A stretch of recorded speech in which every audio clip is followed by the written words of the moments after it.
বিসমিল্লাহির রহমানির রহিম। হ্যালো, আপনারা আমাকে শুনতে পাচ্ছেন? স্কিল পোর্টাল বাংলাদেশ এবং বাংলাদেশ সরকারের শিক্ষা মন্ত্রণালয়, কারিগরি শিক্ষা অধিদপ্তর এবং A2I এর উদ্যোগে ঘরে বসে কারিগরি শিক্ষার এই আয়োজনে আমি Mohammad Jahangir Alam, instructor civil, Chittagong polytechnic institute, সবাইকে স্বাগতম জানাচ্ছি।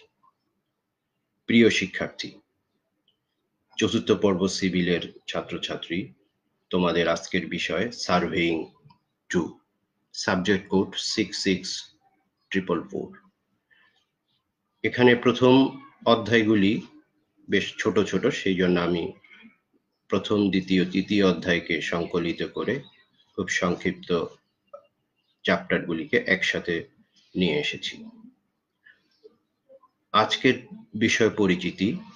আজকে যে বিষয়গুলি নিয়ে আমরা কথা বলবো: লেভেল, লেভেলিং, লেভেল যন্ত্রের পরিচিতি, লেভেল যন্ত্রের সমন্বয়, লেভেল যন্ত্রের মৌলিক রেখা ও এদের পারস্পরিক সম্পর্ক, কলিমেশন রেখার পরীক্ষা, এই বিষয়গুলো নিয়ে আজকে আমরা কথা বলবো। তোমরা নিশ্চয়ই খুব মনোযোগ দিয়ে জিনিসগুলি খেয়াল করবা, কারণ এই বিষয়টি খুবই গুরুত্বপূর্ণ, তবে সহজ। বুঝতে চেষ্টা করবে। বাস্তব জীবনে এই সাবজেক্ট খুবই গুরুত্বপূর্ণ এবং খুব ভালো কাজে লাগে। প্রথমে আমরা কথা বলবো লেভেল। লেভেল মূলত একটি দূরবীন যন্ত্র। এই যন্ত্রের সাহায্যে আমরা ভূপৃষ্ঠের বিভিন্ন বিন্দুর উচ্চতা বা গভীরতা নির্ণয় করি। এটি একটি অপটিক্যাল ইনস্ট্রুমেন্ট। এই যন্ত্র দ্বারা এক অনুভূমিক তলের বিভিন্ন বিন্দুর আপেক্ষিক উচ্চতা বা গভীরতা নির্ণয় করা যায়। এর আইপিস থাকে, অবজেক্ট পিস থাকে এবং একটি ডায়াফ্রামের উপর ক্রস হেয়ার থাকে। এটি মূলত সাধারণ দূরবীনের মতোই, তবে বিশেষত্ব হচ্ছে এটি একটি তেপায়া বা স্ট্যান্ডের উপরে বসানো থাকে। এটা বিভিন্ন ধরনের লেভেল যন্ত্র হয়ে থাকে: dumpy level, Cooke's reversible level, Y level, automatic level, digital level. আমাদের সরকারি পলিটেকনিকগুলিতে সব ইনস্টিটিউটেই অটোমেটিক লেভেল এবং ডিজিটাল লেভেল ব্যবহার হচ্ছে। এই যন্ত্রগুলি সচরাচর যে কোনো প্রতিষ্ঠানে, সংস্থাতেই ব্যবহার করা হয়, সুতরাং তোমাদের কর্মক্ষেত্রে এটা খুবই প্রয়োজনীয়। সুতরাং তোমরা এই জিনিসটা খুব ভালোভাবে প্র্যাকটিক্যালি এবং থিওরিটিক্যালি বোঝার চেষ্টা করবে। এরপর লেভেলিং। লেভেল যন্ত্র দিয়ে যেই কাজ করা হয়, অর্থাৎ লেভেল যন্ত্র দিয়ে যে প্রক্রিয়ায় ভূপৃষ্ঠের বিভিন্ন বিন্দুর উচ্চতা বা গভীরতা নির্ণয় করা হয়, তাকেই বলা হয় লেভেলিং। অর্থাৎ এটা একটা প্রক্রিয়া, ভূপৃষ্ঠের বিভিন্ন বিন্দুর আপেক্ষিক উচ্চতা বা গভীরতা পরিমাপের প্রক্রিয়া। এটা বিভিন্ন ধরনের হয়ে থাকে: fly leveling, profile leveling, check leveling, reciprocal leveling, বিভিন্ন ধরনের হয়ে থাকে। কর্মক্ষেত্রে এটা যেখানে যে ধরনের প্রয়োজন, পরবর্তীতে আমরা এগুলি নিয়ে বিশদ আলোচনা করব। উপাত্ত তল। এই যে আমরা উচ্চতা বা গভীরতা মাপবো, এটা কোনো একটা নির্দিষ্ট বিন্দু, স্থায়ী বিন্দু বা স্মারক বিন্দু সাপেক্ষে মাপতে হবে। ভূপৃষ্ঠের বিভিন্ন বিন্দুগুলির অবস্থান পৃথিবীর কেন্দ্র থেকে ভিন্ন ভিন্ন হয়ে থাকে, যেহেতু ভূপৃষ্ঠ বন্ধুর, কোথাও উঁচু কোথাও নিচু। যেমন সমুদ্র পৃষ্ঠের শান্ত পানির উচ্চতা ভূপৃষ্ঠের পৃথিবীর কেন্দ্র থেকে সব জায়গায় একই দূরত্বে অবস্থিত, যার জন্য ভূপৃষ্ঠের বিভিন্ন বিন্দু একই না হওয়ায় ভূপৃষ্ঠকে আমরা সমতল পৃষ্ঠ বলতে পারি না। আমাদের সমতল পৃষ্ঠ বুঝতে হবে। সমতল পৃষ্ঠ হচ্ছে গড় সমুদ্র পৃষ্ঠের যেই কাল্পনিক তল, এর সমান্তরাল যে কোনো তলই হচ্ছে সমতল। এই কাল্পনিক যে কোনো তল হচ্ছে সমতল। পৃথিবী পৃষ্ঠে যেহেতু বিভিন্ন বিন্দুর উচ্চতা বিভিন্ন ধরনের, শুধুমাত্র আমরা পৃথিবী পৃষ্ঠের সমুদ্র পৃষ্ঠের মুক্ত তলটাকেই আমরা একটি শান্ত এবং একই তলের, অর্থাৎ পৃথিবী কেন্দ্র থেকে একই উচ্চতায় বিবেচনা করতে পারি। সেই জন্য সমুদ্রপৃষ্ঠের তলকেই আমরা একটি ডেটাম বা স্মারক তল হিসাবে বিবেচনা করি এবং ভূপৃষ্ঠের যে কোনো বিন্দুর উচ্চতা ওই স্মারক তলের সাপেক্ষেই নির্ণয় করা হয়। এই তলকে ডেটাম বলা হয়। মিন সি লেভেল, গড় সমুদ্র পৃষ্ঠের উচ্চতা। গড় সমুদ্র পৃষ্ঠের উচ্চতা হচ্ছে আনুমানিক 19-20 বছরের গড় সমুদ্র পৃষ্ঠের যে উচ্চতা, বিভিন্ন সময়ে দীর্ঘদিনের যেই গড় সমুদ্র পৃষ্ঠের উচ্চতার রেকর্ড করা হয়, সেই রেকর্ডকে একটি গড় করে যেই উচ্চতা পাওয়া যায়, যে গড় মান পাওয়া যায়, সেই মানকে শূন্য বিবেচনা করে যেই মান পাওয়া যায় সেটাই হচ্ছে গড় সমুদ্র পৃষ্ঠের উচ্চতা বা MSL, মিন সি লেভেল। এই মিন সি লেভেল বরাবর যদি একটি কাল্পনিক তল বিবেচনা করি, সেটাই হচ্ছে একটি সমতল। এর সমান্তরাল যে কোনো রেখাই যে কোনো ভূপৃষ্ঠের উপরে বা ভূপৃষ্ঠের নিচে যে কোন রেখা কল্পনা করলে সেই রেখাটি হচ্ছে সমতল রেখা। মনে রাখতে হবে সমতল রেখা একটি বক্ররেখা। সমতল রেখার সাথে একটি স্পর্শক যদি টানি, সেই স্পর্শক রেখা হচ্ছে অনুভূমিক রেখা। এখানে অবশ্যই খুবই সতর্কতার সাথে খেয়াল রাখতে হবে যে সমতল রেখা একটি বক্ররেখা, কিন্তু অনুভূমিক রেখা হচ্ছে একটি সরল রেখা। আমাদের দৃষ্টিরেখা একটি সরল রেখা, পৃথিবীর পৃষ্ঠ একটি বক্ররেখা। আমাদের দৃষ্টিরেখা যদি বক্ররেখা হতো, তাহলে কিন্তু আমরা বাংলাদেশ থেকে দাঁড়িয়ে সিঙ্গাপুর দেখতে পারতাম, আমরা বাংলাদেশ থেকে দাঁড়িয়ে অস্ট্রেলিয়া দেখতে পারতাম শক্তিশালী দূরবীন ব্যবহার করে। যেহেতু আমাদের দৃষ্টিরেখা অনুভূমিক, সেহেতু আমরা 20 কিলোমিটার দূরেও যদি একটি বস্তু থাকে যেটা আমাদের দৃষ্টিরেখার নিচে চলে গেলে, যেমন আমরা সূর্য অস্ত যখন দেখি, তখন সূর্য কি সমুদ্রের ভিতর ডুবে যায়? না, সূর্য সমুদ্রের ভিতর ডুবে যায় না, সূর্য আমাদের দৃষ্টিরেখা থেকে নিচে নেমে যায়। সেই জন্য আমরা ওই স্থানে দাঁড়িয়ে সূর্যকে দেখতে পারি না। এই হচ্ছে অনুভূমিক রেখা এবং সমতল রেখা। অনুভূমিক রেখা এবং সমতল রেখা যেই বিন্দুতে ছেদ করে, সেই বিন্দু থেকে পৃথিবীর কেন্দ্র বরাবর যদি একটি রেখা টানি বা বিবেচনা করি, সেই রেখাটা হচ্ছে উলম্ব রেখা। ভূপৃষ্ঠের যে কোনো বিন্দুর উচ্চতাকে বলা হয় RL, অর্থাৎ কোনো উপাত্ত তল থেকে, কোনো স্মারক তল থেকে কোনো বিন্দুর উচ্চতা, এটাকে বলা হয় RL বা রিডিউসড লেভেল, বা বাংলায় বলে হ্রাসকৃত তল। এখানে হ্রাসকৃত তল পজিটিভ হতে পারে, নেগেটিভ হতে পারে, উপরে হলে পজিটিভ, নিচে হলে নেগেটিভ। এই হচ্ছে আমাদের বিভিন্ন উপাত্ত তলের বিষয়। এই উপাত্ত তল থেকে যদি কোনো বিন্দুর উচ্চতা স্থায়ী কোনো ফলকে লিপিবদ্ধ করা থাকে, তাকে বলা হয় বেঞ্চমার্ক। পৃথিবীর প্রত্যেকটা বিন্দুরই একটি এলিভেশন বা উচ্চতা আছে, অর্থাৎ গড় সমুদ্র পৃষ্ঠের উচ্চতা থেকে একটি উচ্চতা আছে, কিন্তু কোনো বিন্দুর উচ্চতা যদি লিপিবদ্ধ থাকে, সেই উচ্চতাকে বলা হয় বেঞ্চমার্ক। এখন বেঞ্চমার্ক বিবেচনার জন্য যেই MSL বিশ্বের বিভিন্ন বিন্দু, বিভিন্ন দেশের MSL বিভিন্ন। বাংলাদেশ যখন পাকিস্তানের অধীন ছিল, তখন করাচির সমুদ্র পৃষ্ঠের উচ্চতাকে আমাদের দেশের জন্য MSL বিবেচনা করা হতো, যদিও পাকিস্তান, পশ্চিম পাকিস্তান পূর্ব পাকিস্তান থেকে অনেক দূরে ছিল। যেহেতু আমরা পশ্চিম পাকিস্তানের অধীন ছিলাম, সেহেতু আমাদের ওটাই মেনে নিতে হয়েছিল। কিন্তু বর্তমান স্বাধীন হওয়ার পর 71 সালের পর আমাদের নিজস্ব কক্সবাজারের গড় সমুদ্র পৃষ্ঠের উচ্চতাকে আমরা ডেটাম হিসাবে ধরে নিয়েছি। ভারতের জন্য গড় সমুদ্র পৃষ্ঠের উচ্চতা হচ্ছে মুম্বাইয়ের সমুদ্র পৃষ্ঠের উচ্চতা। তাহলে পৃথিবীর বিভিন্ন দেশের MSL বিভিন্ন কেন? কারণ সমুদ্র পৃষ্ঠের উচ্চতা আমরা একই বিবেচনা করলেও মূলত এটা এক না, কিছুটা পার্থক্য আছে। যেমন আমরা যদি ধরে নিই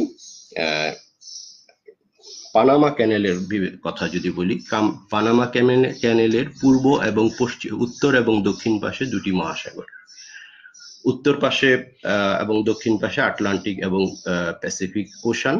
এই আটলান্টিক এবং প্যাসিফিক ওশানের মিন সি লেভেলে সাগরের উচ্চতার পার্থক্য হচ্ছে 26 মিটার। তাহলে সুতরাং অবশ্যই বুঝতে হবে যে এটা এক নয়। আরেকটা জিনিস, আমরা ভূপৃষ্ঠকে কেন সমতল বলি? এভারেস্ট শৃঙ্গ, আমাদের পৃথিবীর সবচেয়ে উঁচু স্থান হচ্ছে এভারেস্ট, যার উচ্চতা 8.84 কিলোমিটার, যা পৃথিবীর ব্যাসার্ধের সাপেক্ষে 6371 কিলোমিটার সাপেক্ষে খুবই কম। এটা আমরা উদাহরণ দেওয়ার জন্য বলতে পারি, যদি 2 মিটার ব্যাসের একটি প্লাস্টিকের বলের উপরে 1.38 মিলিমিটার একটি বস্তু বিবেচনা করি, এটাই হচ্ছে পৃথিবীর সাপেক্ষে হিমালয়ের উচ্চতা। সুতরাং অন্যান্য বস্তু খুবই নগণ্য। বেঞ্চমার্ক বা স্থায়ী স্মারক, যেহেতু পৃথিবীর প্রত্যেকটা বিন্দুরই একটি উচ্চতা আছে, অর্থাৎ কোনো ডেটাম থেকে, কোনো রেফারেন্স লাইন থেকে উচ্চতা আছে, যেটাকে আমরা আরএল বলি। সেই আরএলটা যদি কোনো একটা স্থায়ী ফলকে কোনো স্বীকৃত প্রতিষ্ঠান দ্বারা লিপিবদ্ধ করা থাকে কোনো একটা ফলকে, তখন সেই ফলককে আমরা বলবো বেঞ্চমার্ক। বেঞ্চমার্ক 4 ধরনের হয়। GTS, great triangulation survey benchmark, যেটা কোনো দেশের সীমানা, দুইটা দেশের সীমানা নির্ধারণ বা কোনো দেশের মানচিত্র তৈরি করার জন্য স্থাপন করা হয়, যখন বিশাল আকারে কোনো সরকারি প্রতিষ্ঠান বা কোনো আন্তর্জাতিক মানের তৃতীয় কোনো প্রতিষ্ঠানের দ্বারা জরিপ করা হয়, সেই ক্ষেত্রে যেই বেঞ্চমার্ক স্থাপন করা হয় সেটা হচ্ছে স্থায়ী বেঞ্চমার্ক, জিটিএস, এটা একটা স্থায়ী বেঞ্চমার্ক। 2 নম্বর, স্থায়ী বেঞ্চমার্ক বা পার্মানেন্ট বেঞ্চমার্ক। পার্মানেন্ট বেঞ্চমার্ক, স্থায়ী বেঞ্চমার্ক জিটিএস বেঞ্চমার্কের সাপেক্ষে বিভিন্ন স্থানে, জিটিএস বেঞ্চমার্কের সংখ্যা দেশে খুব কম থাকে এবং সরকারি প্রতিষ্ঠানগুলি যেমন roads and highway, railway, water development board, আভ্যন্তরীণ নৌ পরিবহন সংস্থা, বন্দর, অর্থাৎ যে সকল প্রতিষ্ঠান প্রকৌশল কাজের সাথে জড়িত, তাদের প্রয়োজনে তারা জিটিএস বেঞ্চমার্ক থেকে স্থায়ী বেঞ্চমার্ক তাদের নিজস্ব প্রকল্প এলাকায় স্থানান্তর করে নেয়, স্থাপন করে নেয়, এবং সেটা হচ্ছে স্থায়ী বেঞ্চমার্ক। অস্থায়ী বেঞ্চমার্ক বা টেম্পোরারি বেঞ্চমার্ক। টেম্পোরারি বেঞ্চমার্ক কোনো একটি লেভেল কাজ চলাকালে সময় যদি কাজের বিরতি দেওয়ার প্রয়োজন পড়ে, সেই বা কোনো একদিনের কাজ বন্ধ থাকার প্রয়োজন পড়ে, তখন অস্থায়ীভাবে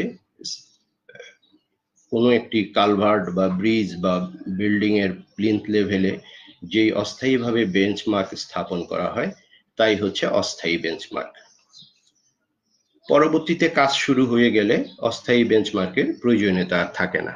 ধার্যকৃত বেঞ্চমার্ক ছোট প্রজেক্টের কাজের জন্য, যে কোনো একটি বিল্ডিং বা মার্কেট তৈরি করার জন্য, যেখানে জিটিএস বেঞ্চমার্ক বা পার্মানেন্ট বেঞ্চমার্কের সহযোগিতার প্রয়োজন নেই, শুধু ধরে নিলেই হয় আশেপাশে কোনো স্থায়ী রেলপথ বা সড়ক, কালভার্ট ইত্যাদি থেকে বেঞ্চমার্ক স্থানান্তর করে আনলেই ছোট প্রজেক্টের জন্য যে কোনো ধার্যকৃত বেঞ্চমার্ক ধরে নিয়ে কাজ করা হয়। বেশিরভাগ ক্ষেত্রে এটাই করা হয়, কিন্তু স্থায়ী সরকারি কোনো বড় প্রকল্পের ক্ষেত্রে স্থায়ী বেঞ্চমার্ক বা জিটিএস বেঞ্চমার্কের সহযোগিতা নেওয়া হয়, কিন্তু ধার্যকৃত বেঞ্চমার্ক সহজ কাজ, ছোটখাটো কাজের জন্যই ব্যবহার করা হয়। লেভেল যন্ত্র। লেভেল মূলত একটা দূরবীন, মনোকুলার দূরবীন। আমরা বাইনোকুলারে হচ্ছে 2টা দূরবীন থাকে, মনোকুলার দূরবীন হচ্ছে একটা দূরবীন থাকে। এটা আসলে একটা খুব সিম্পল একটা দূরবীন, যেই দূরবীনে আইপিস থাকে, অবজেক্ট গ্লাস থাকে এবং ডায়াফ্রাম। অতিরিক্ত হচ্ছে সাধারণ জনগণ যেগুলি ব্যবহার করে তার থেকে সাধারণ হচ্ছে আমাদের এখানে একটা ডায়াফ্রাম থাকবে, ডায়াফ্রামে একটা ক্রস হেয়ার থাকবে, অর্থাৎ এর ভিতর দিয়ে তাকালে একটা ক্রস চিহ্ন দেখা যাবে। সেটাই হচ্ছে আমাদের লেভেল যন্ত্রের বিশেষত্ব। সাধারণ দূরবীনের থেকে এখানে এটা আলাদা। এরপর লেভেল যন্ত্রের আর যেই সব অংশ থাকে, উপরে একটা গান সাইট থাকে বা এটাকে পিপ সাইটও বলা হয়, টার্গেট করার জন্য। দূরবীনের আইপিস থাকে, যেদিকে চোখ রাখা হয় এটা আইপিস, আর অবজেক্ট বা বস্তুর দিকে যেই অংশটা থাকে সেটা হচ্ছে অবজেক্ট লেন্স। এরপর স্পিরিট লেভেল থাকে, ফোকাসিং স্ক্রু থাকে, ফোকাসিং, অবজেক্ট ফোকাসিং করার জন্য, অর্থাৎ স্টাফকে স্পষ্টভাবে দেখার জন্য ফোকাসিং স্ক্রু থাকে। এই হচ্ছে এটা একটা সাইড ভিউ। এখানে কি কি অংশ থাকে, আমরা হরিজন্টাল সার্কেল, এখানে হরিজন্টাল অ্যাঙ্গেল অনুভূমিক কোণ দেখা যাবে। এটা sliding slow motion, horizontal slow motion screw, এটা অবজেক্ট ফোকাসিং স্ক্রু, টাইভেট। এই অটোমেটিক লেভেলের ইন্টারনাল অ্যারেঞ্জমেন্ট গুলি কি? সামনে থাকে অবজেক্ট লেন্স, পিছনের দিকে অর্থাৎ চোখের দিকে থাকে আইপিস লেন্স, এর ঠিক সামনে থাকে ক্রস হেয়ার। ক্রস হেয়ারের অবস্থানটা এখানে। এই হচ্ছে ইন্টারনাল মেকানিজম, এইভাবে কাজ করে। আমরা দূরবীন যন্ত্র দিয়ে বা লেভেল যন্ত্র দিয়ে যেই কাজ করব, অর্থাৎ উচ্চতা বা গভীরতা মাপার জন্য যেই স্কেল ব্যবহার করব, সেই স্কেলের নাম হচ্ছে স্টাফ। স্টাফ হচ্ছে একটি প্লাস্টিক, অ্যালুমিনিয়াম বা কাঠের তৈরি একটা স্কেল বিশেষ, যে স্কেলের নিচ থেকে উপরের দিকে দাগ কাটা থাকে। এটা বিভিন্ন রঙের হয়।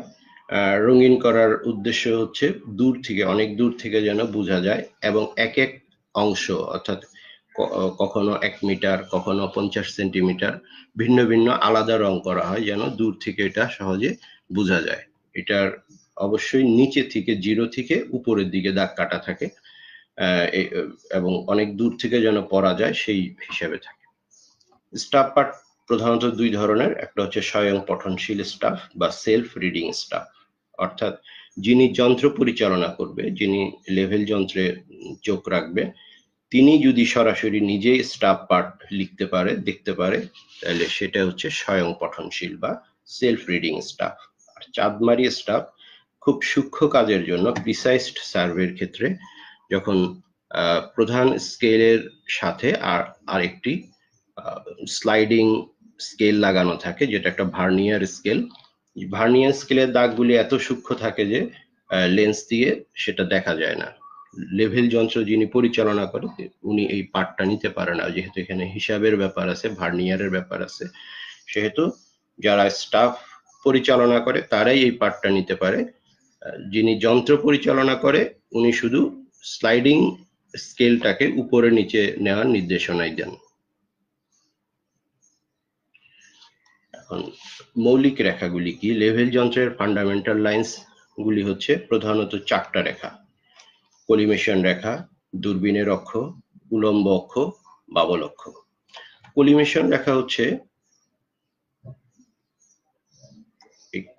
রেখা হচ্ছে ক্রস হেয়ারের ছেদবিন্দু থেকে অভিলক্ষ কাচের আলোক কেন্দ্র হয়ে স্টাফ পর্যন্ত বর্ধিত রেখাই হচ্ছে কলিমেশন রেখা। আমি এখানে চিত্রে ABCX নাম দিয়ে দেখিয়েছি।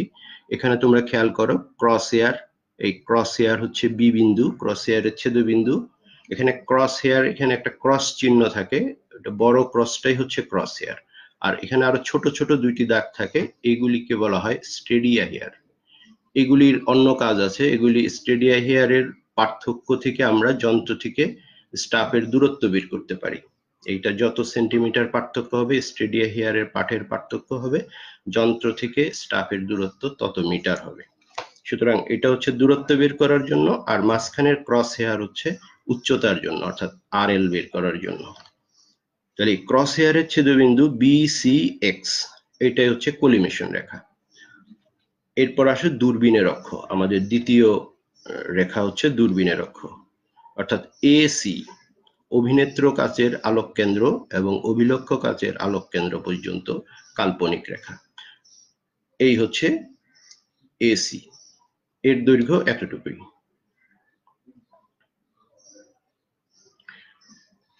এরপর আসো উলম্ব অক্ষ। উলম্ব অক্ষ যন্ত্র, লেভেল যন্ত্র যেই বিন্দুকে কেন্দ্র করে হরিজন্টালি ঘুরে, সেই বিন্দু এবং পৃথিবীর কেন্দ্র বরাবর কাল্পনিক রেখাই হচ্ছে উলম্ব অক্ষ বা ভার্টিক্যাল অ্যাক্সিস।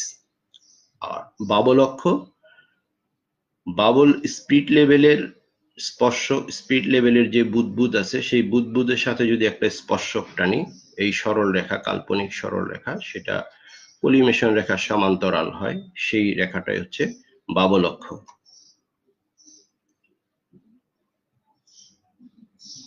এখানে আমরা কিভাবে স্টাফ পার্ট নেওয়া হয়, স্টাফ পার্ট এই ক্রস হেয়ারের বড় দাগটা থেকে স্টাফ পার্ট নেওয়া হয়, অর্থাৎ এখানে হচ্ছে 1/4, মানে এটা বুঝতে হবে যে এটা 140 মিলিমিটার। অ্যাডজাস্টমেন্ট অফ লেভেল, লেভেলের সমন্বয়। লেভেলের দুই ধরনের সমন্বয়, একটা হচ্ছে প্রথমত অস্থায়ী সমন্বয় এবং স্থায়ী সমন্বয়। অস্থায়ী সমন্বয় যন্ত্র তেপায় আটকানো এবং তেপায়া সমন্বয়, লেভেল যন্ত্র সমতলকরণ, ফোকাসিং এবং লেভেলিং। ফোকাসিং দুই ধরনের, অভিনেত্র ফোকাসিং, অভিলক্ষের ফোকাসিং। স্থায়ী সমন্বয় হচ্ছে মৌলিক রেখাগুলির পারস্পরিক সম্পর্ক। আমাদের যেখানে ফান্ডামেন্টাল রেখাগুলি আছে, মৌলিক রেখা, তিনটা মৌলিক রেখা, একটা হচ্ছে উলম্ব অক্ষ, বাবল অক্ষ এবং কলিমেশন অক্ষ। এগুলি আমরা আগে বর্ণনা দিয়েছি। এদের পারস্পরিক কিছু সম্পর্ক আছে, যেমন কলিমেশন রেখা এবং দূরবীনের অক্ষ একই রেখায় অবস্থান করবে। কলিমেশন রেখা অনুভূমিক অক্ষ বা বাবল অক্ষের সমান্তরাল হবে, বাবল অক্ষ এবং উলম্ব অক্ষ পরস্পর লম্ব হবে। এই সম্পর্কগুলো যদি ঠিক না থাকে তাহলে আমরা অস্থায়ী সমন্বয় করতে পারবো না। যন্ত্রের কলিমেশন রেখা সঠিক আছে কিনা এটা যাচাই করার জন্য আমাদের একটি পরীক্ষা আছে। এই পরীক্ষা হচ্ছে 2 খুঁটি পরীক্ষা।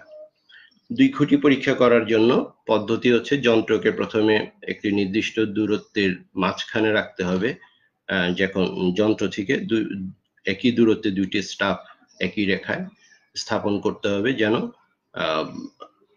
এদের ভ্রান্তি চেক করা যায়।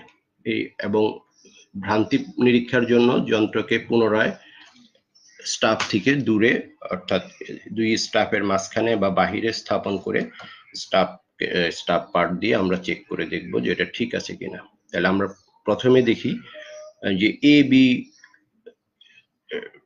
বি 100 মিটার দূরত্বে দুইটি স্টাফ বিন্দু, এদের ঠিক মাঝখানে একই সরল রেখায় সি বিন্দুতে লেভেল যন্ত্র স্থাপন করেছি। সি বিন্দু থেকে যন্ত্র সিতে থাকা অবস্থায় এ বিন্দুর স্টাফ পার্ট পাওয়া গেল 1.55। যন্ত্রটা সঠিক আছে কিনা আমরা জানি না, ধরে নেই যন্ত্র সঠিক নেই, সুতরাং এর পাঠের ভিতরে একটি এরর আছে। যেহেতু এখানে দেখতে পাচ্ছি যে এ বিন্দুটা একটু উঁচু, বি বিন্দুটা একটু নিচু, সেই জন্য এ বিন্দুর স্টাফ পার্ট কিছুটা কম এবং বি বিন্দু যেহেতু নিচু, এর জন্য এর স্টাফ পার্ট কিছুটা বেশি। তাহলে এই পাঠের ভিতরে একটা এরর আছে, এই পাঠের ভিতরে একটা এরর আছে, কিন্তু যন্ত্র থেকে যেহেতু স্টাফ একই দূরত্বে অবস্থিত, সেই জন্য এদের এররের পরিমাণ একই হবে। আমরা জানি যে ভ্রান্তি দূরত্বের সমানুপাতিক, দূরত্ব যত বেশি হবে ভ্রান্তি তত বেশি হবে। এখানে একই দূরত্ব হওয়ার কারণে ভ্রান্তি একই, সুতরাং যন্ত্র সিতে থাকা অবস্থায় এ বি এর প্রকৃত উচ্চতার পার্থক্য হচ্ছে 0.7, অর্থাৎ যন্ত্র ভ্রান্তি থাকলেও এদের উচ্চতার পার্থক্যটা সঠিক। এখন কলিমেশন ভ্রান্তি বের করার জন্য আমরা এমন জায়গায় যন্ত্রটাকে আবার স্থাপন করব যেন যন্ত্র থেকে স্টাফ দুইটির দূরত্ব একই না থাকে, তাহলে আমরা ভ্রান্তিটা বের করতে পারবো।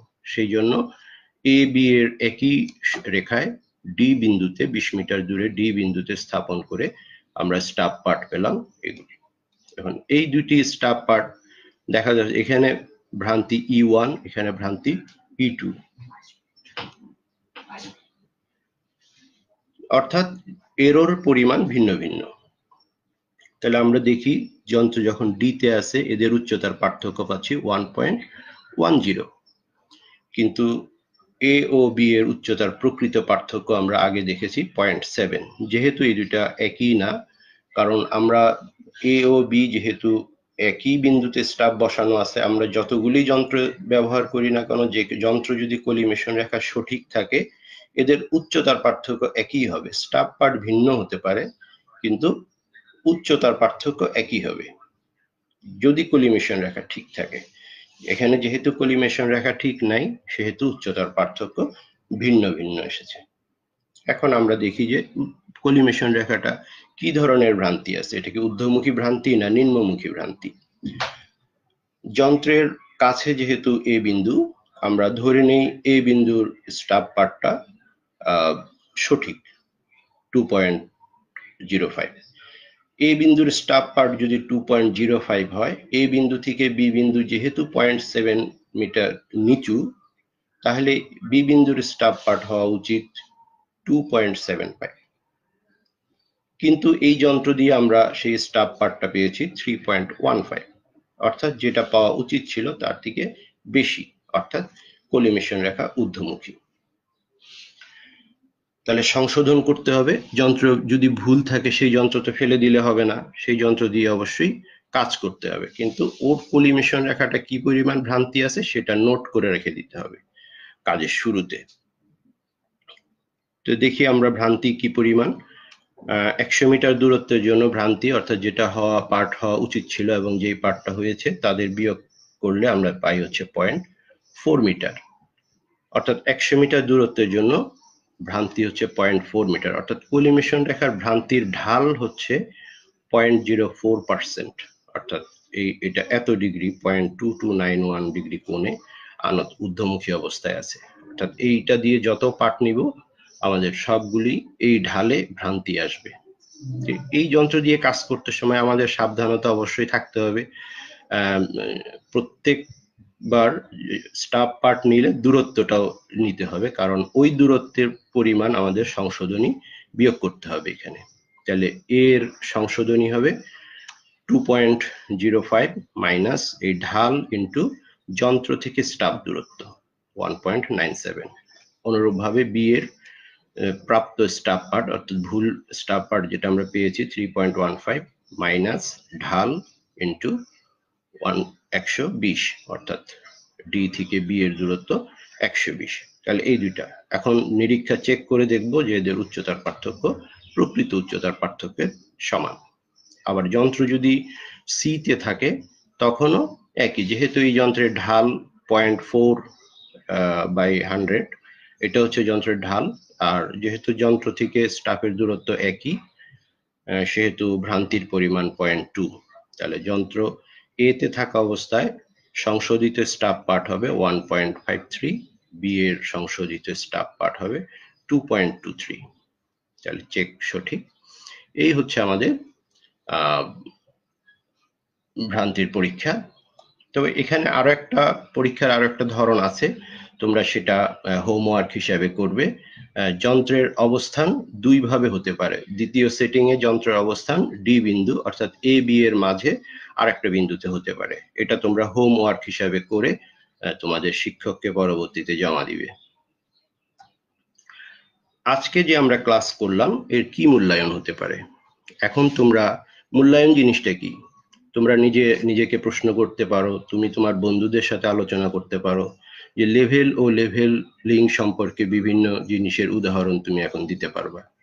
লেভেল যন্ত্রের বিভিন্ন মৌলিক রেখার সম্পর্ক নিয়ে এখন আলোচনা করতে পারবা।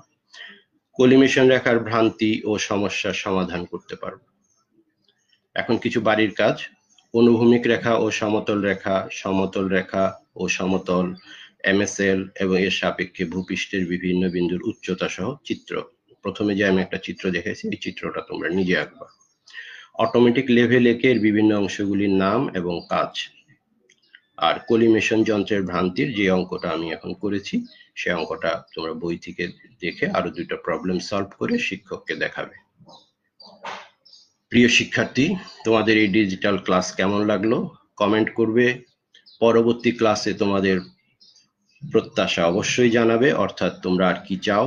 এই ভিডিওটি পুনরায় দেখতে দক্ষতা বাতায়ন বা www.skill.gov.bd/dt ভিজিট করবে। ধন্যবাদ সবাইকে। For better life, stay home, safe home. Thank you.